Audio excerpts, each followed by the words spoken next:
बुलेटिनच्या सुरुवातीलाच एक दुःखद बातमी समोर येते। अभिनेत्री प्रवीणा देशपांडे यांचे निधन झाले। वयाच्या 60व्या वर्षी त्यांनी अखेरचा श्वास घेतलाय। मराठी आणि हिंदी फिल्म इंडस्ट्रीत त्या अनेक प्रोजेक्ट्समध्ये दिसल्यात। मालिका, सिनेमांमध्ये त्यांनी काम केले। काही वर्षांपूर्वी त्यांना ब्लड कॅन्सर झाला होता, ज्यावर त्यांनी मात केली होती। 2023 मध्ये त्या पुन्हा काम करायला लागल्या, मात्र आता 60व्या वर्षी त्यांनी अखेरचा श्वास घेतलाय। त्यांच्या पश्चात पती आणि 2 मुलं आहेत।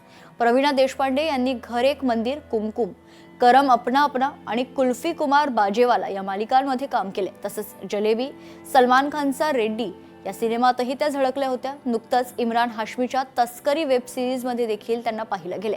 ही त्यांची शेवटची सिरीज ठरली। तसंच सलमान खानच्या रेड्डी या सिनेमातील त्यांची भूमिका सर्वात लक्षात राहणारी।